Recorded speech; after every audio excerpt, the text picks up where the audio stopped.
Hi, my name is Matt, and today I'm going to show you how easy it is to get started developing sites on Osmek. So what we're going to do is we're going to build a very simple blog. So I'm here on the home page, and the first thing that I'm going to do is create myself an Osmek account. I'm going to get one of the small accounts.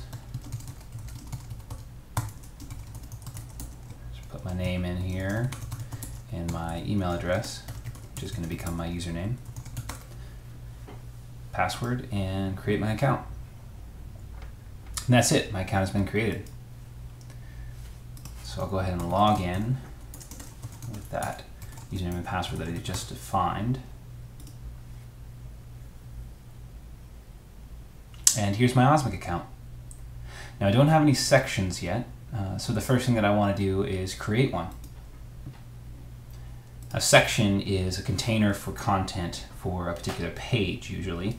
So today we're going to build a blog. So this section is going to be called blog, and I need to choose a model for that blog. There's 10 different options here. These all correspond to different kinds of content that you might be keeping. For a blog, I'm going to choose the multi-entry section.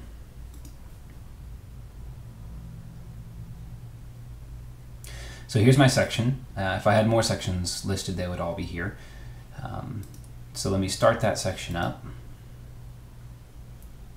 and go ahead and create my first post.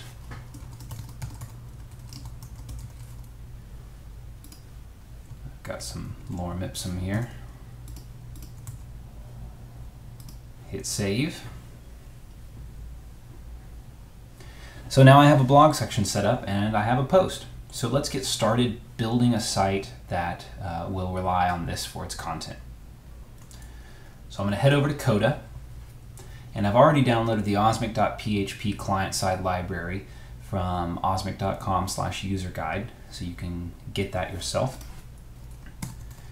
And I'm going to get started with an index file. Let me go ahead and use some of Coda's shortcuts here. Going.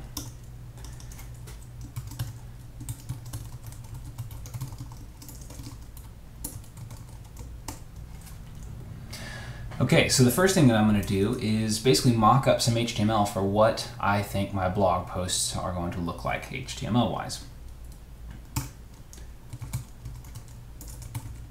So every blog post is going to be inside of a div with the class post. It's all going to have a title. Go ahead and just put some fake content in here.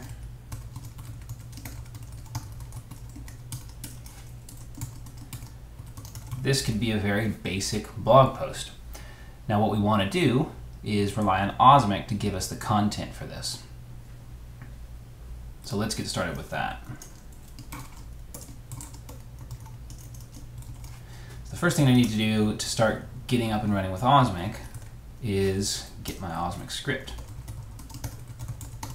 and start that up. Now the only thing that this script needs to work properly is your API key, so it knows which account to access and has permission to do that. You can find your API key by going into Osmek, clicking My Account at the bottom right, and there it is. So I'll copy and paste that in and pass it to my Osmek class, and now Osmek's ready to go. It has everything that it needs to get content for me. Now, all integration with Osmek is done through the API, so what this script is doing is accessing Osmek's API and returning the data that it gives back. Osmek will give data in really any format you want. It will give you JSON or XML or serialized PHP and a number of others, but today what I want to show you is its template parsing abilities.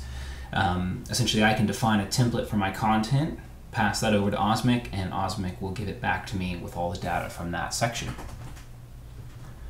So what I'm going to do is I'm going to say, here's what my post should look like, and I'm going to pass that to Osmek. So I'm going to stick it in its own file.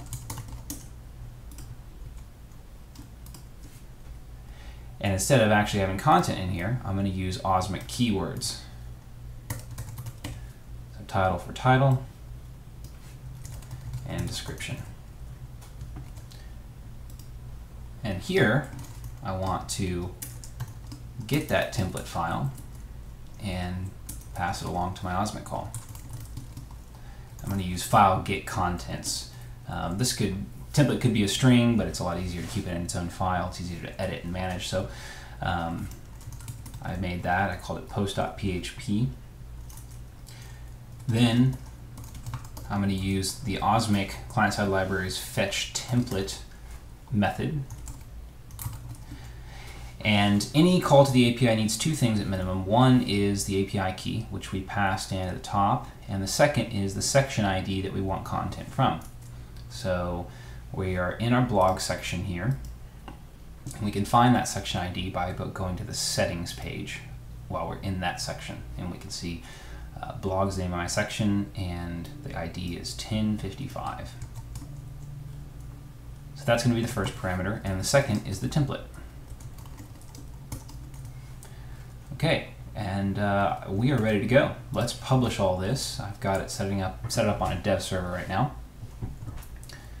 right here, and see what we get. There we go. My first post, this content is being fed in and managed from Osmek.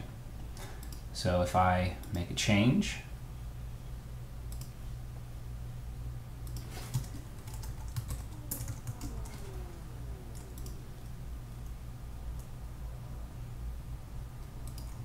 we'll see that update gets pushed over to my site that I just built. Let's go ahead and add a new post.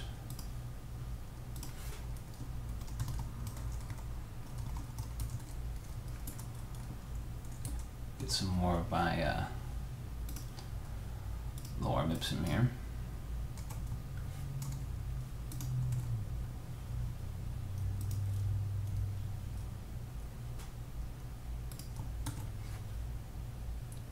And there's my second post.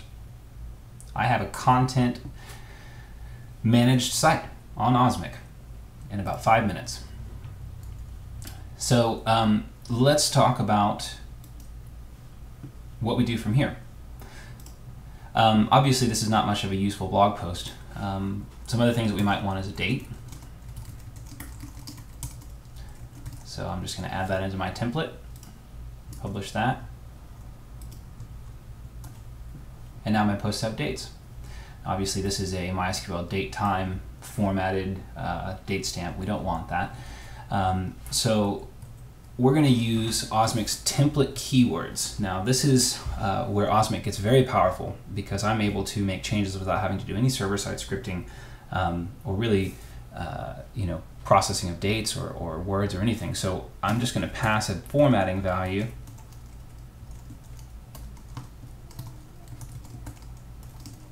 as the second part of my date here, and Osmek is going to parse that and format my date in the way that I gave it.